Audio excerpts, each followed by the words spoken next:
If you're trying to get rich, you're already thinking like someone who probably never will. Let that sit for a second. Now picture this. You're sitting in a parked car outside a house you can't quite afford yet. Engine off. Radio off. Just you, the wheel, and a number on a banking app that hasn't moved in 3 months. You've done everything right. Read the books. Cut the subscriptions. Watch the videos promising the millionaire mindset. And somehow, the harder you chase this number, the further away it gets. Here's the question nobody in the personal finance industry wants you asking. What if the chasing is the malfunction? Stay with that, because by the end of this, you won't just see your bank account differently. You'll see 4 different things you've been mistaking for the real problem. And somewhere in the middle, there's a sentence that might change how you look at your phone for the rest of your life. Your first assumption is probably this. People who get rich want it more than everyone else. In 1995, economists Shlomo Benartzi and Richard Thaler published a study trying to solve a puzzle that had bothered economists for decades. Why do stocks so reliably outperform bonds by more than any reasonable level of risk should explain? Their answer had nothing to do with the market, and everything to do with checking behavior. Investors who evaluated their portfolios frequently experience far more losses, not because they lost more money, but because on any given day, a loss is roughly as likely as a gain. Checking daily means feeling like you're losing constantly. That pain made frequent checkers pull back into safer, lower return positions. Investors who only checked once a year barely felt the losses at all, and stayed invested in the assets that actually built wealth. The people glued to the number weren't protecting their money. They were flinching their way out of the returns that mattered. Second assumption. You haven't found the right method yet. The right hustle. The right stock. The right guru. So you keep switching. Crypto for 6 months. Dropshipping for 3. Of course you never finished. Zoom out. And it doesn't look like exploration. It looks like a plane circling an airport, mistaking motion for landing. But even that's not the real problem. That's layer 1. There are 3 more underneath it. You think you're chasing money. You're not. You're chasing certainty. Money just happens to be the symbol our culture agreed to use for. I am safe now. I can stop worrying. Every check of your portfolio, every comparison to a friend's salary, every new side hustle, it's not really about the dollars. It's an attempt to purchase a feeling. I know how this turns out, which is exactly why it doesn't work. Certainty was never for sale. Not really. Not at any price. But if it's not really about certainty, what's underneath that? You think certainty comes from having money. Doesn't. Comes from control. Money is just the delivery mechanism. What you actually want is the ability to say no to a boss. To walk away from a bad relationship without a financial trapdoor. To not flinch when the car makes a strange noise. Control is the real currency. Money is just one clumsy way of trying to buy it. Notice who actually seems at ease. It's rarely the highest earner in the room. The Consumer Financial Protection Bureau spent years trying to define what actually makes people feel secure about money, surveying thousands of households before landing on an official definition. Income wasn't the centerpiece. Control was. Specifically, a person's sense of control over their day-to-day and month-to-month finances. Income correlates with that feeling, but loosely. Plenty of high earners score low. Plenty of modest earners score high. The number in the account turned out to be a weaker predictor of peace than whether a person felt like they were steering their own life. Control, not cash, is the actual target. So why does that keep slipping away too? You think control comes from having more. Doesn't.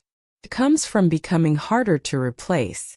The people who feel the least anxious about money are rarely the ones with the biggest number. They're the ones with a skill, a reputation, or a position that makes them difficult to substitute. Researcher Thomas Stanley spent 20 years surveying American millionaires trying to find the pattern connecting them. And one number stood out.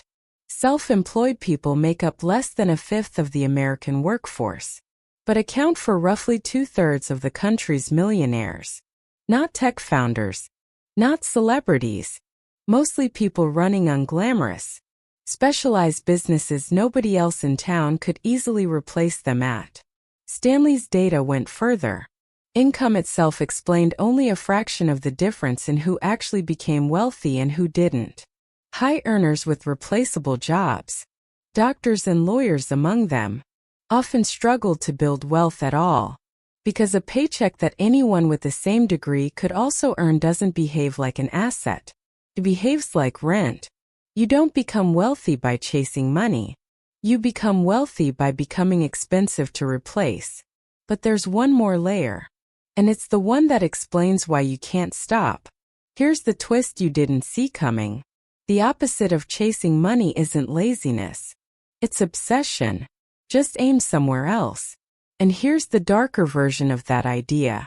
Once future millionaire becomes your identity, actually becoming wealthy becomes dangerous. Not financially, psychologically, because if the goal is reached, the identity dies with it. Who are you? If you're not the guy who's about to make it. This is why so many people sabotage themselves the moment they get close. Not consciously, never consciously. They pull money out of a working investment right before it compounds.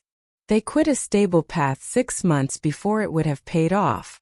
They chase a riskier bet the second the safe one starts working. It isn't bad luck. It's a nervous system protecting an identity it doesn't want to lose. Give this pattern a name. The chase loop. It's not a staircase.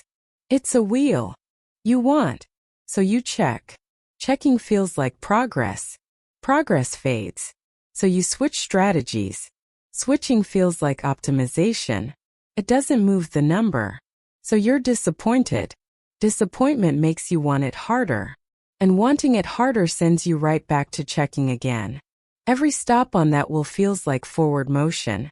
Checking your portfolio feels like progress. Switching strategies feels like optimization. Wanting harder feels like commitment. None of it is. It's a wheel spinning in place, dressed up as a road. Every time you check your net worth, you aren't measuring your wealth. You're teaching your brain that today doesn't count until tomorrow arrives. A newsroom. The market is down. Red numbers scroll across a wall of monitors. A producer leans toward a junior writer. Make the headline scarier. Somewhere across the country, your phone buzzes. You weren't going to check it. You check it anyway. The notification probably wasn't sent because something important happened to you. More likely, it was sent because fear tends to outperform calm. And in that instant, your attention was worth more to someone else's business than your peace was worth to you. You tap it. Nothing about your money changed in that second, but something about your attention did. It left you and went to work for somebody else's revenue. That's the transaction nobody names out loud. Life Lens investigates invisible systems. So ask the question this industry never once asked out loud. Who profits if you spend every day chasing wealth instead of quietly building it? Finance media profits. Urgency drives clicks. And clicks fund the ticker that never stops scrolling. Course creators profit. A calm, patient student doesn't need the next module. Social platforms profit. Comparison keeps you scrolling. And scrolling is the product being sold, with your attention as the payment. Wealth is what happens while your attention is somewhere more valuable. You were never just failing at money. You were the raw material in someone else's business model. And the business model runs on you staying in the loop.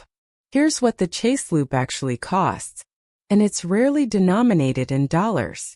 Taxes your attention. In the seconds you hand to a notification instead of the person across the table from you. Taxes your relationships. In the distracted half-presence you bring to dinners, to bedtime stories, to conversations where your body is there and your mind is somewhere doing arithmetic. It taxes your creativity, because a mind rehearsing a number in the background has less room left for anything original. Taxes your sleep. In the 3 a.m. replays of a decision you can't undo until morning. Taxes your identity. Slowly trading who am I becoming for how am I doing, until the second question is the only one left. Every obsession has a cost. Money just hides the invoice.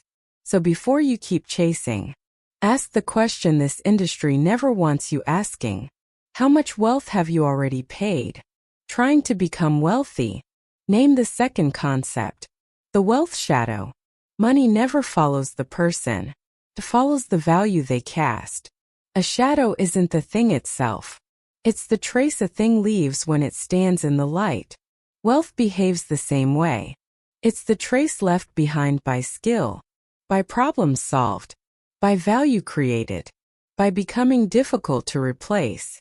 Chase the shadow directly and it moves every time you step toward it. Because shadows always do. Build the thing casting it. And the shadow simply follows. Without needing to be chased at all. You were never trying to catch the shadow. You were trying to become the kind of person substantial enough to cast one. Imagine you're 80 years old. You're cleaning out an old drawer nobody's opened in years. Underneath expired warranties and photographs you meant to frame. There's a notebook. You open it. Every page has a net worth goal written at the top. Underlined. Dated. Every entry ends the same way. I'll finally relax when. You keep turning pages. Waiting to find the part where the plan changed into a life. It doesn't come. Page after page. The same sentence. Different year. Different number.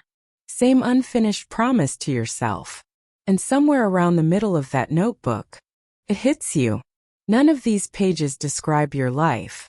They only describe the amount of money you kept hoping would finally let you begin living it. Picture two people. Same income. Same city. Same age.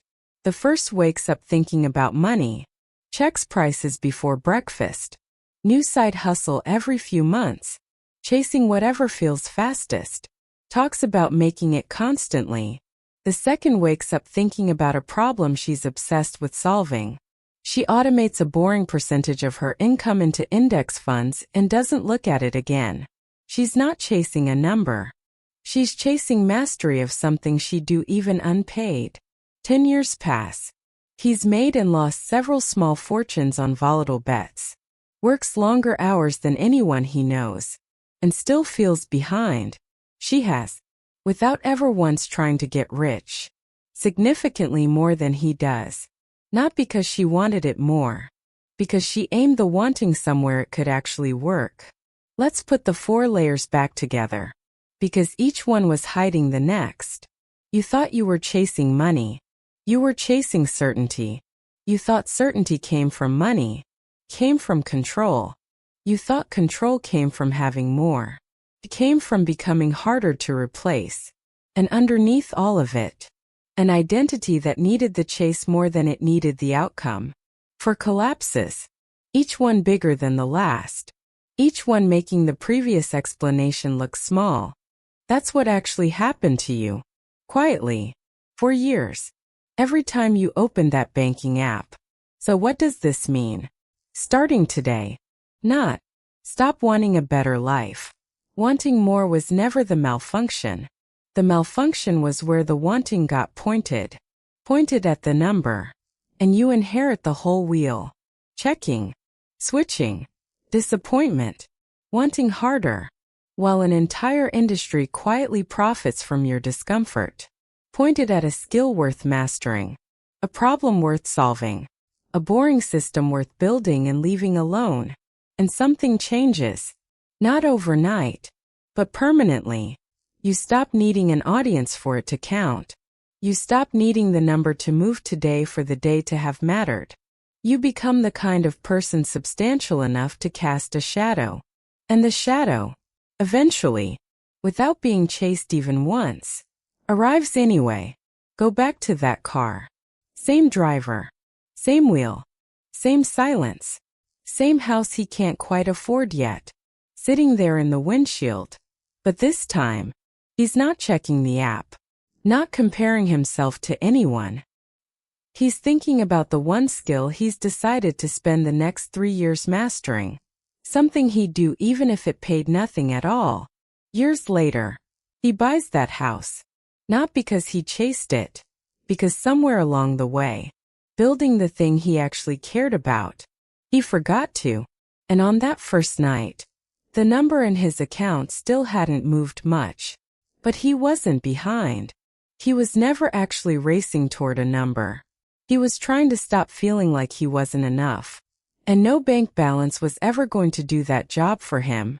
The day you stop trying to become rich might be the first day you begin becoming someone wealth can actually find. Because money has never chased the people who chased it. It has only ever chased the people who became impossible to ignore.